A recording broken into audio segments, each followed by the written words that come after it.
दान करते रहो।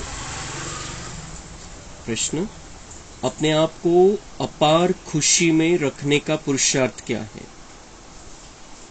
उत्तर, खुशी में रहने के लिए विचार सागर मंथन करो, अपने आप से बातें करना सीखो। खुशी में रहने के लिए विचार सागर मंथन करो, अपने आप से बातें करना सीखो। अगर कर्म भोग आता है तो खुशी में रहने के लिए विचार करो, यह तो पुरानी जुत्ती है। हम तो 21 जन्मों के लिए निरोगी काया वाले बन रहे हैं। जन्म जन्मांतर के लिए यह कर्म भोग समाप्त हो रहा है। कोई भी बीमारी छूटती है, आफत हट जाती है तो खुशी होती है ना? ऐसे विचार कर खुशी में रहो। गीत, माता ओ माता तू सबकी भाग्य विधाता। ओम शांति। यह है माताओं की महिमा। वंदे मातरम। हे माता, तुम शिव बाबा के भंडारे से सबकी पालना करती हो। किस प्रकार की पालना? अविनाशी ज्ञान रत्नों की पालना करती हो अथवा ज्ञान अमृत के कलश से तुम्हारी पालना होती है। तुमको शिव बाबा के भंडारे से अविनाशी ज्ञान रत्नों का खजाना मिलता है। वास्तव में महिमा शिव बाबा की ही है। वह करन करावन हार है। माता है जगत अम्बा। जरूर और भी माताएं होंगी, तो यह महिमा माताओं की है। माता हमारी बहुत अच्छी पालना करती है। शिव बाबा के यज्ञ में जो रहने वाले हैं उन्हों की भी पालना होती है और अविनाशी ज्ञान रत्नों से भी माताओं द्वारा पालना होती है। मेजॉरिटी माताओं की है। बहुत है जो भाई भी बहनों की पालना करते हैं।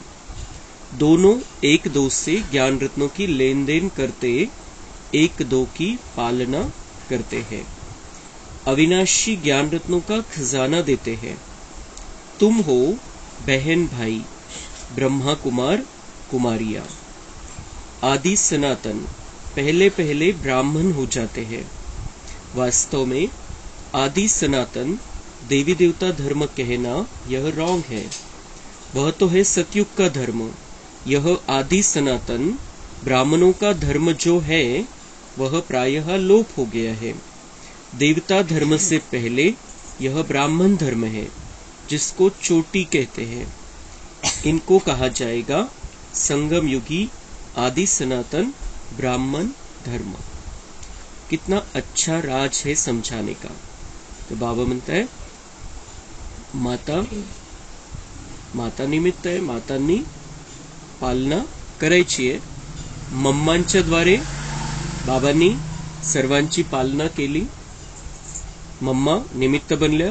तसंच बाबा म्हणताय सर्व मातांना भाई बहनों पालना करायची। बहन भी भाई की पालना करे, भाइयों को भी बहनों की पालना करनी है। और कैसे? ज्ञान रत्नों का एक दो को दान देना है। ज्ञानाची चर्चा करायची, ज्ञानाची लेन देन करायची। तो ये पालना हमें एक दूसरे की करनी है। दुसरं बाबा म्हणताय की दुनियेमध्ये आदि सनातन देवी देवता धर्माच्या आधी पण हा आदि सनातन ब्राह्मण धर्म आहे। पहिले हा आदि सनातन ब्राह्मण धर्म, आणि त्यामुळेच ब्राह्मण लोक पहिले ती शेंडी ठेवायचे वरती। तर त्याचं कारण ब्राह्मण उच्च है। पण कोणते ब्राह्मण? जे संगम युगामध्ये। तो हमारा ये जो अभी का ब्राह्मण धर्म है ये ऊंचा है और इसके बाद हम देवता बनेंगे। वरची लेवल आहे आपली आत्ता, कारण आता डायरेक्ट ईश्वराशी आपला संबंध आहे। आणि नंतर सतयुगामध्ये आपली लेवल इथल्यापेक्षा खाली रहेगी, क्योंकि हमारा भगवान से कनेक्शन नहीं, हम उस समय भगवान के नहीं है। म्हणून बाबा म्हणताय ही गोष्ट पण बुद्धीमध्ये ठेवा की तुमचा हा जो जन्म आहे हा किती महत्वपूर्ण आहे। देवी देवता धर्मापेक्षा पण श्रेष्ठ आहे तुम्ही, कारण तुम्ही आता अशा या दुनियेमध्ये राहताय जिथे संपूर्ण कलियुगाचं वातावरण आहे, कलियुगाचं व्हायब्रेशन आहे, तमोप्रधानता आलेली आहे, विकारांचं साम्राज्य आहे। आणि अशा दुनियेमध्ये जिथं सगळे उलटे चालणारे, उलटी चलन झालेली आहे, अशा दुनियेमध्ये तुम्ही बाबांनी जो रस्ता दाखवलेला आहे, तो जो देवता बनण्याचा रस्ता दाखवलेला आहे, त्या देवता बनण्याच्या रस्त्यावरती चालताय. त्यामुळे ही तुमची श्रेष्ठता आहे. तिथं देवता म्हणून राहणं ही एवढी अवघड गोष्ट नाहीये, कारण तिथं सगळेच देवता आहेत, सगळेच चांगले तिथं. पण इथं इतकी सगळी खराबी असतानाही आपण चांगलं राहतोय, शुद्ध राहतोय. आपण इतकं शुद्ध सात्विक भोजन ग्रहण करतोय, विचार चांगले झालेले, भावना चांगली झालेली आहे, बोलण्यामध्ये दिव्यता आलेली आहे. तर दुनियावाल्यांमध्ये आणि आपल्यामध्ये खूप मोठा फरक आहे. इथं त्या प्रकारचे लोक असताना आपण सरळ राहतोय, स्वच्छ राहतोय, पवित्र राहतोय. आणि म्हणून बाबा म्हणताय की वो जो देवता तुम बनेंगे, देवता के पहले तुम इतने ऊंचे बनते हो ब्राह्मण. जीवन तुम्हारा इतना ऊंचा है जिसकी कहीं पर भी तुलना नहीं हो सकती है. 5000 वर्षामध्ये इतके मोठे आपण कधीच नाही बनत, देवता म्हणून पण नाही बनत. क्योंकि तिथं राहणं काही अवघड नाहीच आहे. तिथं ते सहज शक्य आहे त्या गोष्टी सगळ्या, कारण तिथलं वातावरण चांगलं, तिथले लोक चांगले, सगळं काही चांगलंय. तर तिथं चांगल्या ठिकाणी चांगलं राहणं काही अवघड नाहीये. सगळी खराबी असताना आपण इतकी दिव्यता आणतोय. आणि म्हणून बाबा म्हणताय की वो जो देवी देवता आदि सनातन देवी देवता धर्म कहते हैं, उसके पहले भी ये आदि सनातन ब्राह्मण धर्म है. तुम पहले ब्राह्मण बनते हो, फिर देवता बनते हो, और ब्राह्मण बनकर ही तुम अपना देवतापन प्राप्त करते हो. इसलिए ये ब्राह्मण धर्म, ये हमारा नया जन्म बहुत बहुत बहुत श्रेष्ठ है, बहुत ऊंचा है.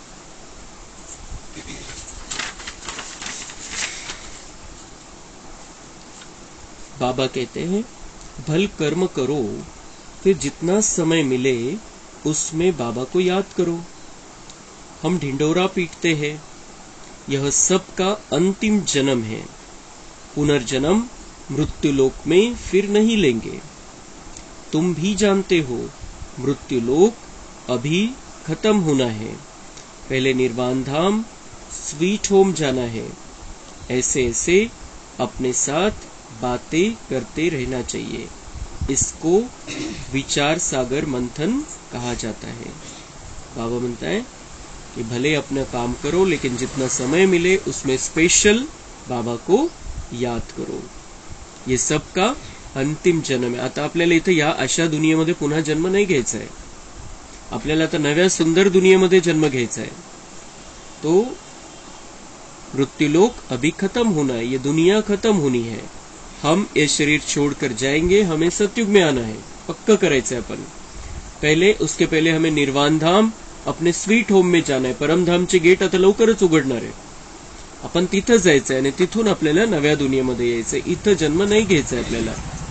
तो ऐसे ऐसे बाबा म्हणताय अपने साथ बातें करते रहण्याची. म्हणजे काय होईल, आत्मिक स्थिती पण पक्की होईल आणि बाबांशी आपलं कनेक्शन पण चांगल्या प्रकारचं जुळून राहील.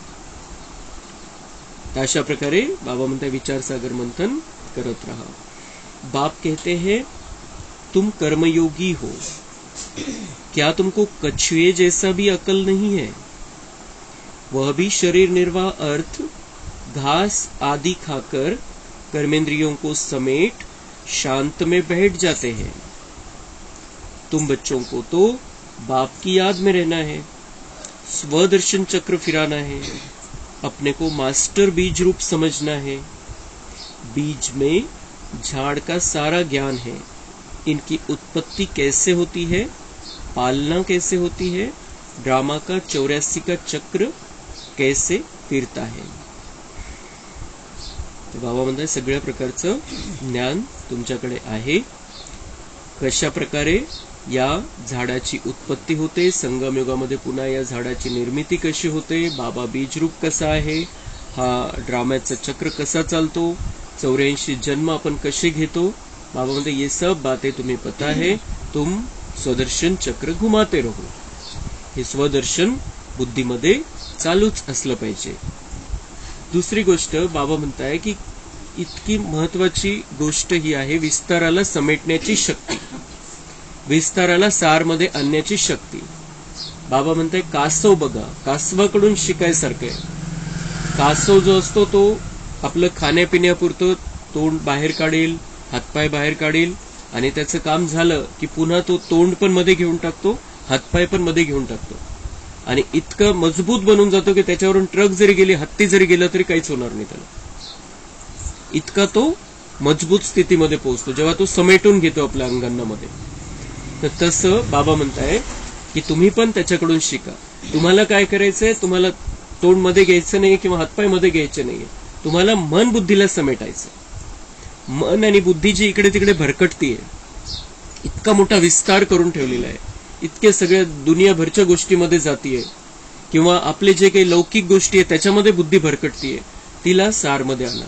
तेवढ्यापुरतं तेवढा विस्तार, कासव तेवढ्यापुरतं तेवढा विस्तार करतो आणि पुन्हा अंग आपलं समेटून घेतो.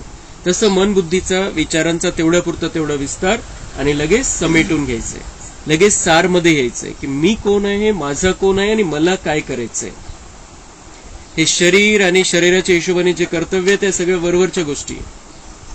मी आत्मा आहे, माझा प्रवास सुरू आहे, मी परमधामवरून इथं आलेलो आहे, पहिले मी देवता बनलो होतो, इतकं सुंदर जीवन मी जगलेलो आहे, इतक्या सुंदर दुनियेमध्ये मी राहिलेलो आहे, श्रीकृष्णासोबत खेळलेलो आहे, लक्ष्मीनारायणच्या राज्यामध्ये राहिलेलो आहे, त्या घराण्यामध्ये माझा जन्म झालेला आहे, मी देवकुळातली महान आत्मा आहे.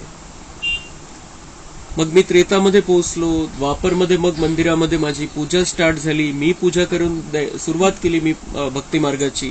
मग काही काळानंतर माझी पूजा स्टार्ट झाली, त्यानंतर मग कलियुगाच्या अंतिम समयामध्ये मी येऊन पोहोचलो, बाबांनी मला निवडलं, मग मी ब्राह्मण झालो. इतकं श्रेष्ठ दिव्य जन्म मला प्राप्त झाला, जो देवी देवतांपेक्षाही श्रेष्ठ जन्म आहे. असा सुंदर दिव्य जन्म मला प्राप्त झाला आणि या जन्मामध्ये, या शरीरामध्ये राहून मला आता असा सुंदर पुरुषार्थ करायचा आहे की मी त्या नव्या दुनियेमध्ये जाऊन राज्य करणार आहे. ये मन बुद्धि का जो घुमाव है, ये इस तरफ हमें लेकर आना है. जी इकडे तिकडे भटकत असते बुद्धी, बाबा म्हणताय कासवासारखं तुम्ही समेटून घ्या. तेवढ्यापुरतं तेवढं विस्तारामध्ये या आणि लगेच प्रश्न विचारा स्वतःला, मैं कौन हूं, मेरा कौन है और मुझे क्या करना है. मैं आत्मा हूं, मैं परमपिता परमात्मा की संतान हूं और अब मुझे नर से नारायण, नारी से लक्ष्मी बनना है. बस एवढंच. बाकी हे तेवढ्यापुरते तेवढे आपले कर्तव्य वगैरे सगळं बघायचं तेवढ्यापुरतं तेवढं, पण आपली जी रेकॉर्डिंग आहे ती आपल्याला चांगल्या प्रकारची करून घ्यायची आहे.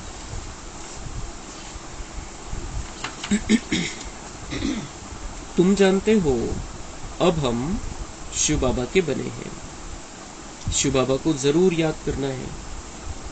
तो शिव बाबा के बने हैं, तो बनले म्हणजे झालं असं नाही. बाबा म्हणतात शिव बाबा के बने हैं, हम शिव बाबा के बने हैं. ही फार मोठी गोष्ट झालेली आहे, ही सगळ्यांच्या नशिबामध्ये नाहीये. हम शिव बाबा के बने हैं. 5000 वर्ष में इतना सुंदर साथी हमें नहीं मिलेगा. कौन हमें साथी के रूप में मिला है, जो सबसे बड़ा है, सबसे ऊंचा है, सबसे श्रेष्ठ है, सर्वशक्तिवान है. तर हे जेव्हा आपण शिवबाबाला आठवतो तेव्हा आपल्या बुद्धीमध्ये हे आठवलं पाहिजे, क्लिअर पाहिजे की तो कोण आहे. साधा सुद्धा थोड़ी बाबा है तो ऐसे शिव बाबा के हम बने हैं. तो शिव बाबा के बने हैं, सिर्फ इस पर ही रुक जाना नहीं है कि हमारी अब पूरा हो गया, हमने जिसके लिए भक्ति की थी अब वो भी पता चल गया कि शिव बाबा अभी हमारा हो गया है, ते भक्तीचं फळ मिळालेलं आहे. पण बाबा म्हणते अभी मुझे याद करो, अभी मुझे याद करो. याद भी करना है, सिर्फ मेरे बनना ये काफी नहीं है, मुझे याद करो, अपने पाप कर्मों को भस्म करो और दिव्य गुणों की धारणा करो. जब बाप की गोद ली है जिससे स्वर्ग का वर्षा मिलता है, उनको और वर्षे को याद करना है. बाबा म्हणते आता माझ्या गोदीमध्ये आलेले, माझे बनलेले, तर आता माझ्याकडून वारसा हक्क प्राप्त करून घ्यायचंय चांगल्या प्रकारे. मोस्ट बिलेवेड बाप इतनी बड़ी संपत्ति देने वाला है. बाप ही मेहनत करके बच्चों को लायक बनाते हैं. ऐसे बाप को तुम घड़ी घड़ी भूल जाते हो, और तो सब तुमको दुख देने वाले हैं, फिर भी उन्हों को याद करते हो और मुझ बाप को तुम भूल जाते हो. बाबा म्हणते बाकी सगळे तर तुम्हाला दुःख देणार आहे, त्यांची बरी आठवण येते तुम्हाला, इथं दुःख देणार आहे, कोणत्या ना कोणत्या कारणाने दुःख देणार आहे. कोणी का असत नाही आपले, पण दुःख तर देतात, दुःख तर प्राप्त होतं आपल्याला त्यांच्याकडून. आपण आता घ्यायचं नाही ठरवलेलं, आपण दुःखी नाही होत ती गोष्ट वेगळी आहे. पण बाबा म्हणताय वो तो दुख देने वाले हैं, वाइब्रेशन उनके वैसे है, तो ऐसे हो कि तुमको याद आती है. और जो इतना मैं तुम्हें सुख देता हूं, इतकं सुख तुम्हाला देतोय, इतके दिव्य सुख मैं दुनियेमध्ये घेऊन जातोय, इतका संसार तुम्हाला मी सुखाचा प्राप्त करून देणार आहे, त्याची तुम्ही आठवण नाही करत. आणि त्याची आठवण केल्यामुळे त्याचा स्वार्थ नाहीये त्याच्यामध्ये काही, त्याला फायदा नाहीये, तर आपलाच फायदा होणार आहे. काय फायदा होणार आहे की आपल्याला आनंद राहील, आपल्याला शक्ती प्राप्त होईल, आपले पापकर्म भस्म होतील, आपल्यामध्ये दिव्य गुणांची धारणा होईल. तर बाबा म्हणतात मुझे याद करो और अपना फायदा कर लो.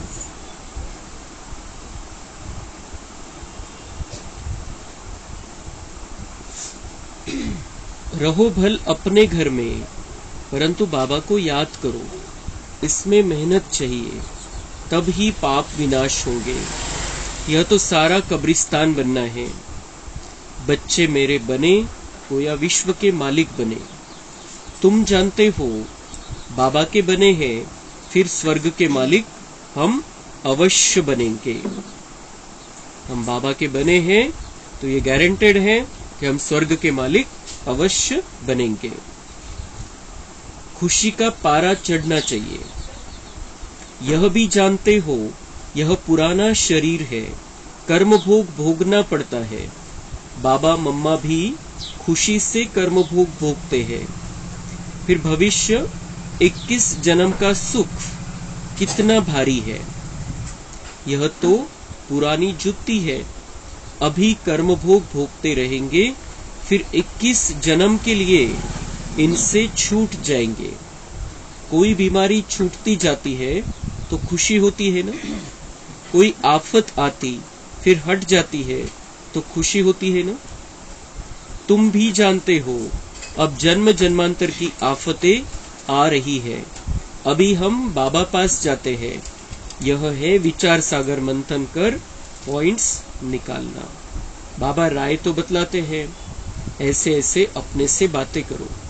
हमने 84 जन्मों का चक्र पूरा किया, अब बाबा पास जाते हैं, फिर बाबा से वर्षा पाएंगे. साक्षात्कार भी करते हैं. तो बाबा म्हणता है अपने आप से बातें करो, बातें करके पॉइंट्स निकालो. वेगवेगळ्या प्रकारचे पॉइंट्स बुद्धीमध्ये येतील. स्वतःविषयी चिंतन करा. बाबा म्हणताय दुनियावाल्यांशी खूप बोलले, तुम्ही बोलत आले दुनियावाल्यांशी, आणि तेवढ्यापुरतं तेवढं बोलायचं पण आहे, मार्गदर्शन पण करायचं, ती गोष्ट वेगळी आहे. पण स्वतःशी पण बोलायचंय. स्वतःशी बोलून स्वतःला तयार करायचंय आपण. आपला प्रॉब्लेम एकच आहे की आपण स्वतःशी नाही बोलत. स्वतःशी जेव्हा आपण बोलायला सुरुवात करू कि मैं कौन हूं, मुझे क्या करना है, अभी कौन सा समय चल रहा है, मैं भगवान का बना हूं, तो मुझे अब क्या करना चाहिए, मेरी अब जिम्मेदारी क्या है. भगवान ने मुझे चुना है तो मेरे ऊपर जिम्मेदारी भी रखी है. मेरा भाग्य भी बना रहा है, लेकिन मुझे भी दुनिया का भाग्य बनाना है. मुझे भी इस दुनिया का परिवर्तन करना है. ये दुनिया ऐसे ही बदलने वाली, अगर मैं कुछ भी नहीं करूं तो भी बदलने वाली है. त्याला कोणी रोखू नाही शकत. बदल हा निश्चित आहे, परिवर्तन निश्चित आहे. निश्चितपणे हे कलियुग संपणार आहे आणि सतयुग येणार आहे, ते गॅरंटेड आहे. त्याला कोणीच नाही रोखू शकत. पहाट झालेली आहे, पहाटेनंतर दिवस उजाडणारच आहे, कोणीच नाही थांबवू शकत. कोणामध्येच ताकद नाहीये. तो अभी सतयुग तो आने वाला है, लेकिन सतयुग बनाने में अगर मैं अपना हाथ बटाऊं तो मेरा भाग्य बन जाएगा. ते येणारच आहे, पण मला त्याच्यामध्ये वाटा उचलायचा आहे.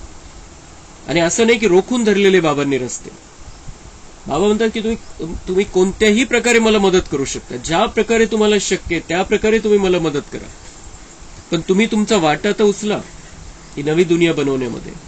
आणि जितकं शेअर आपण इथं घेऊ, सेवेमध्ये शेअर आपण घेऊ, तितकं त्या नव्या दुनियेमध्ये शेअर प्राप्त होईल आपल्याला. नव्या दुनियेमध्ये कोणती लेव्हल प्राप्त करायची हे आपण ठरवायचे आणि त्यानुसार इथं सेवा करायची. मनसा वाचा कर्मना तन मन धन समय श्वास संकल्प सगळं सफल करून घ्यायचं आपल्याला. क्योंकि अभी अंतिम समय, थोडा समय बचा आहे. तर मग या गोष्टी आपण स्वतःशी बोलाव्या लागतील. स्वतःशी बोलावं लागेल की अभी ये दुनिया बदल रही है, मैं इस अंतिम जन्म के अंतिम स्थिति में हूं, ये मेरा अंतिम शरीर है. कर्मभोग तो आता ही रहता है, कर्मभोग आएगा.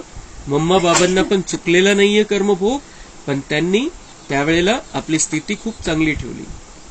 और अभी मैं ऐसी दुनिया में जा रहा हूं जहां पर मुझे निरोगी काया मिलने वाली है.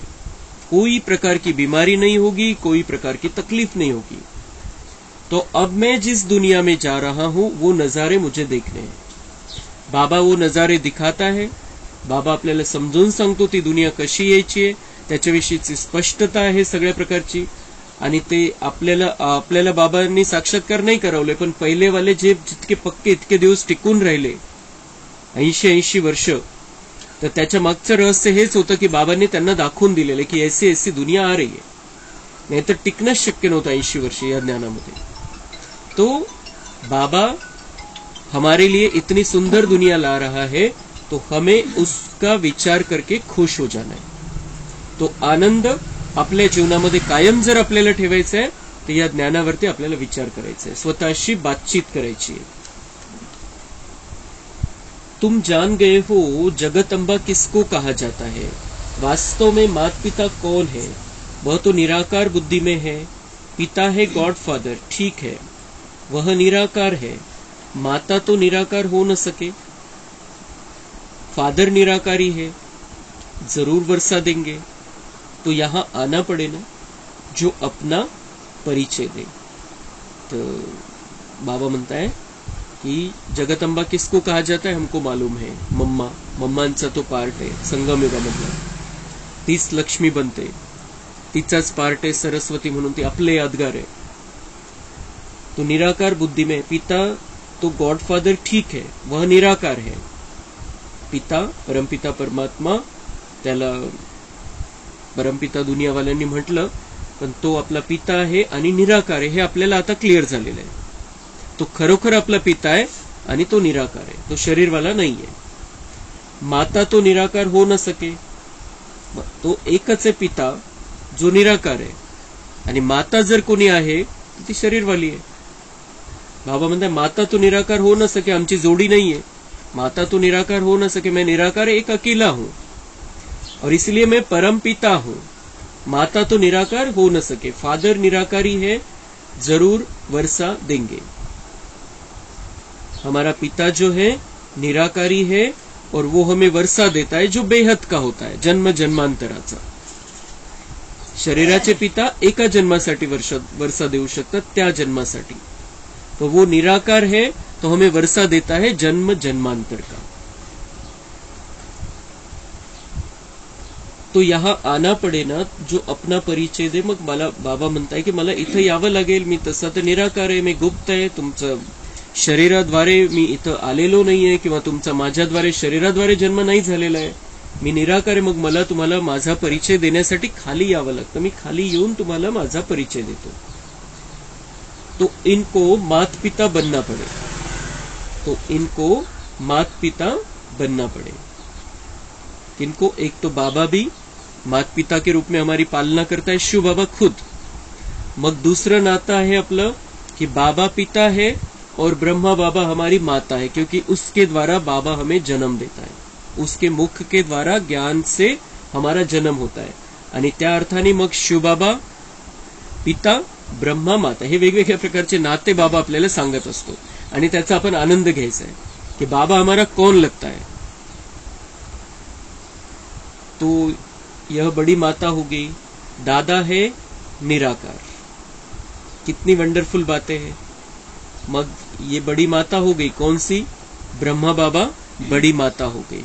शिव बाबा माता पिता भी है, और फिर दादा भी. एक ब्रह्मा बाबा, एक दादा म्हणजे मोठे भाऊ, आणि दादा म्हणजे आजोबा.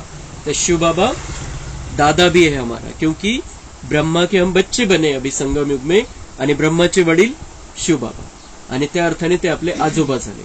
आपण शिवबाबांचे नातू पण आता.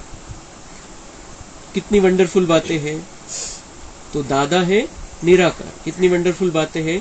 दादी, ग्रैंड मदर तो कोई बन न सके, तो बाबा म्हणते दादी तो कोई बन नहीं सकती, मैं दादा हूं लेकिन दादी नहीं है कोई। बाबा, शिव बाबा एक ही अकेला है, दादी नहीं है, वो दादा है। तो यह ब्रह्मा तो मेल हो गया क्योंकि मुखवंशावली है। बाप कहते कितना गुह्य राज है जो कि समझाता हूं, कोई की बुद्धी में बैठ नाही सकता की माता पिता कोण आहे। तर भक्ती मार्गामध्ये हे माता पिता वगैरे वगैरे बऱ्याचशा गोष्टी आलेल्या आहे, कोणत्याही मूर्ती पुढे जाऊन ते म्हणतात, पण बाबा म्हणतात हे खरं नातं हे अशा प्रकारचं आहे। तो कोई की बुद्धि में बैठ नहीं सकता कि माता पिता कौन है, वह समजते हैं कृष्ण के लिए। कृष्णाला पण म्हणतात, मग त्याला परमात्म्याचं रूप मानलेलं आहे आणि त्याला म्हणतात तूच माता पिता आहे आमचा। पण बाबा म्हणतात तसं नाहीये, हे जे नाते बाबांनी आज स्पष्ट केलेले तेच खरे नाते हैं। फर्क सिर्फ यह किया है, इसको कहा जाता है एकच भूल। कोई तो कारण बनना चाहिए ना। क्या भूल होती है जो भारत इतना दुखी होता है? क्या भूल होती है जो भारत इतना दुखी होता है? परमात्मा को भूल गए और उनके बच्चों को ही भगवान मान लिया, और ये इतनी बड़ी भूल है, उस कारण से ही भारत का ये हाल हो गया है। अभी तुम जानते हो किसने भुलाया, कारण क्या हुआ जो भूल गए। बरोबर माया रावण ने बेमुख किया है। जैसे बाबा करण करावनहार है, वैसे माया भी करण करावनहार है। बाप करण करावनहार सुख दाता है, वह करण करावनहार दुख दाता है। तो बाप करण करावनहार सुख दाता है, बाबा क्या करते हैं, हमारा दुख ले लेते हैं हमारे से और हमें सुख देते हैं। और रावण क्या करता है द्वापर युग में, हमारा सुख छीन लेता है और हमें दुख देता है। अब बाप खुद कहते हैं, हे आत्माएं, निरंतर मुझ बाप को याद करो। तुम हमारे बच्चे हो, तुमको वर्षा लेना है, सिर्फ मुझे याद करो, तुम्हारे विकर्म विनाश हो जाएंगे। यह बेहद के बाप से मत मिलती है ब्रह्मा द्वारा। गुरु ब्रह्मा तो मशहूर है, वह फिर कह देते ईश्वर सर्वव्यापी है, बेअंत है। पहले हम भी समझते थे यह ठीक कहते, अभी समझते कि यह तो रावण माया ने कहलवाया है। बाबा म्हणताय मायानी या विकारांनी सगळं घोटाळा करून टाकलेला आहे। त्यांना जसं वाटलं देहभानामध्ये जे जे काही गोष्टी वाटल्या त्या त्यांनी सांगून दिल्या, लेकिन ये घोटाला किसने किया है? बाबा म्हणतात ये माया रावण ने। पहिले हम भी जेव्हा आपण भक्ती मार्गामध्ये होतो तेव्हा असा विचार करायचंच नाही, जे ऐकलं ते त्याला सत्य मानत गेलो आपण, त्याच्यावर चिंतनच केलं नाही। असं का, असं का, असं कसं काय सांगितलेलं आहे, असं का बरं दाखवलेलं आहे, मग हे वेगळं सांगतात, त्याच्यात वेगळं सांगितलेलं आहे, याच्यात वेगळं सांगितलेलं आहे, मग खरं काय? हे प्रश्न निर्माण करण्याची ताकदच आपल्यामध्ये नव्हती भक्ती मार्गामध्ये। तर बाबा म्हणताय कि ये तुम भी ऐसे ही समझते थे पहले, ब्रह्मा भी ऐसे ही समझता था, इसीलिए मुझे आना पड़ता है और तुम्हारी भूलें सुधारनी पड़ती है। ये सब रावण का किया कराया है। एक तरफ कहते नाम रूप से न्यारा है और फिर कहते सर्वव्यापी है। दो बातें इकट्ठी हो न सके। बाबा म्हणतात म्हणायचं तर एक गोष्ट म्हणायला पाहिजे ना। मग एकीकडे म्हणतात की त्याला नाव पण नाही आणि रूप पण नाही, आणि एकीकडे नाव पण नाही आणि रूप पण नाही, म्हणजे तो नाहीच आहे। मग जर कोणती गोष्ट एखादी आहे तर त्याला नाव आणि रूप तर असलं पाहिजे, काही ना काही तर असलं पाहिजे। आणि एकीकडे काय म्हणतात की तो सर्वव्यापी आहे, मग एक तर तो नाहीये म्हणा किंवा मग कणाकणामध्ये म्हणा, तर दोन्ही गोष्टी एका वेळेला कसं? तो हे सगळं विरोधाभास आलेलं आहे भक्ती मार्गामध्ये। तो दो बात इकट्ठे हो न सके, बस गुरु ने जो कहा सो मान लिया। माया भूल कराती नीचे गिराती है, फिर बाबा अभूल बनाते हैं ऊंच चढ़ाने के लिए। बाबा म्हणते माया खाली आणते तुम्हाला, चुका करून घेते तुमच्याकडून, आणि बाबा येऊन काय करतात, मग तुमच्या सगळ्या चुका दुरुस्त करतात तुम्हाला पुन्हा वरच्या लेवलला घेऊन जाण्यासाठी। बाबा तदबीर तो बहुत अच्छी कराते हैं, फिर अपनी तकदीर बनानी है। बाप को याद करना है, यह तो सहज है। बाबा म्हणताय मी रस्ता तर तुम्हाला योग्य दाखवतो, चांगला दाखवतो, मार्गदर्शन चांगलं करतो, पण तुम्हाला तुमचं भाग्य बनवायचंय, तुम्हाला पुरुषार्थ करायचा आहे। मग जो जितका पुरुषार्थ करेल त्याचं तितकं भाग्य करेल। बाप कहते हैं तुम मुझे याद करो, तुम्हारी आत्मा पवित्र बनेगी तो तुम मेरे साथ चलोगे, मैं तुम्हें नयनों की पलकों पर ले चलूंगा। बाबा म्हणते अगर तुम पवित्र बन जाओगे, धर्मराज पुरी के पहले पवित्र बन जाओगे, तो बाबा म्हणता मेरे साथ चलेंगे, मैं तुम्हें नयनों की पलकों पर ले चलूंगा। म्हणजे किती सुखामध्ये जाऊ आपण, परमधाम मध्ये आरामात जाऊ एकदम. जसं पापण्यावरती ठेवून घेऊन जाईल बाबा म्हणताय तुम्हाला, म्हणजे तुम्ही इतके हलके झालेले असाल. तर आपलं ओझं बाबा म्हणताय तुम्ही उतरून घ्या धर्मराजपुरीच्या पहिलेच. सिर्फ तुम मुझे याद करो तो मैं गारंटी करता हूं तुम पापों से मुक्त हो जाएंगे. फक्त माझी आठवण करा. पण ती कशी? ॲक्युरेट, आत्मा समजकर परमात्मा को याद करना. तो बाबा म्हणते माझी गॅरंटी आहे तुम्हाला मी पापांपासून मुक्त करून टाकेल. माझी आठवण करा, तुमचे पाप जळून खाक होऊन जातील. काही त्या पापांची सजा सुद्धा भोगावी नाही लागणार, जळून खाक होऊन जातील ते. आणि जे पाप नष्ट नाही केले आपण त्याची सजा भोगावी लागेल मग पुढे. बाबा म्हणताय मैं गॅरंटी करतो, सिर्फ तुम मुझे याद करो. त्यामुळे तो करंट देईल बाबा आपल्याला आणि ते पाप नष्ट होतील. खूप सारे पाप आहे त्यामुळे वेळ लागतो त्याला नष्ट व्हायला. एम ऑब्जेक्ट बिगर पुरुषार्थ कैसे करेंगे? यहाँ अंधश्रद्धा की बात नहीं है, यह शिव बाबा की कॉलेज है.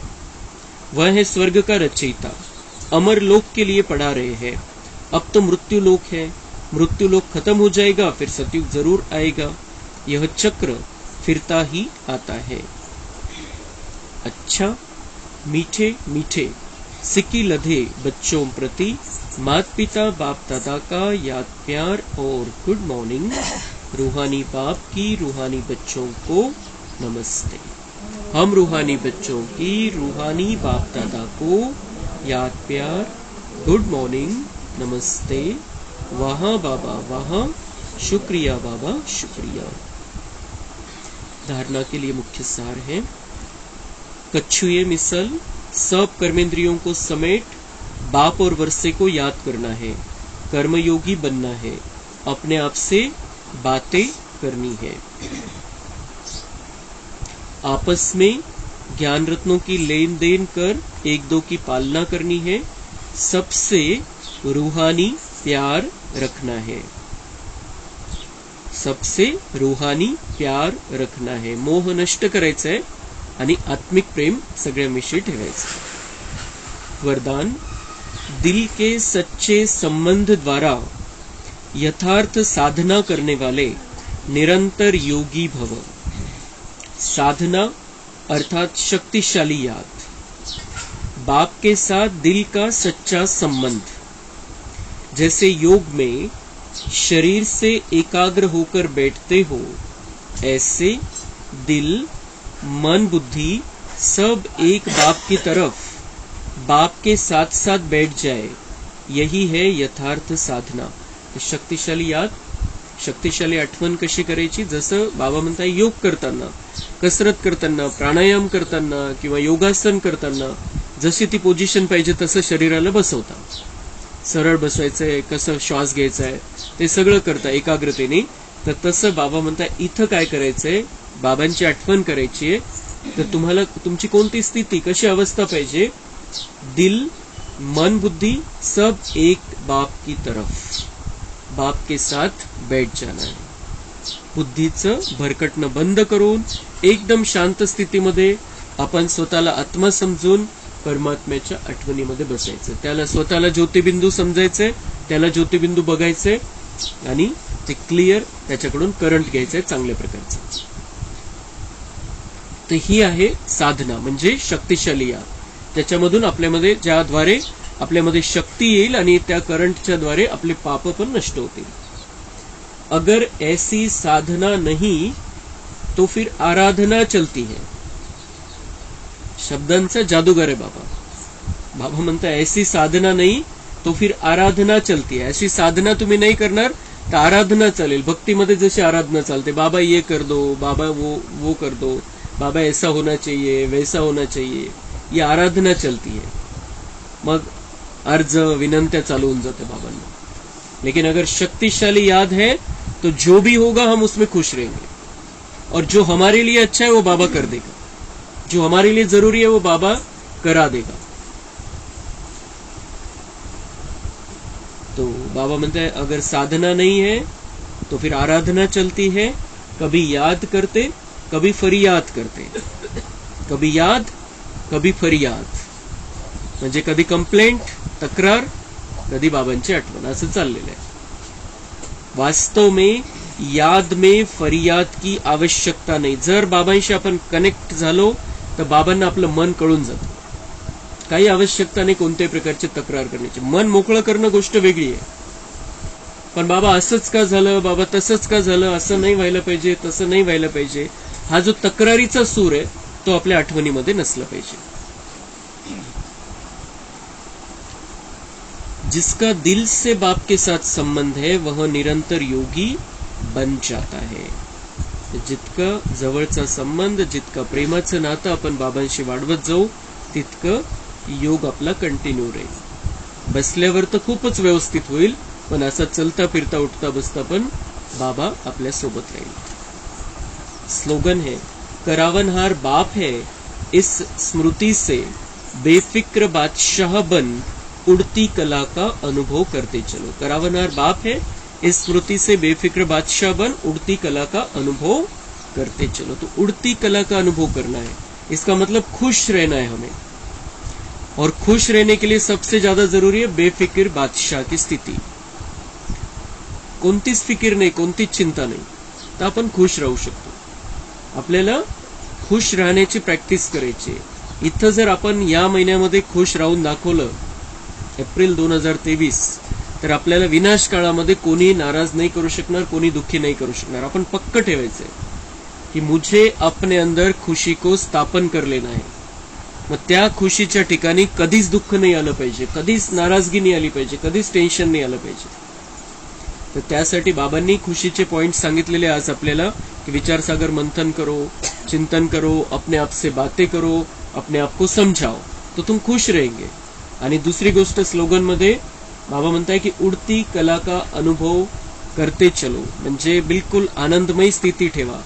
आणि त्यासाठी बेफिक्र बादशाह बना. आणि बेफिक्र बादशाह कसं बनू आपण?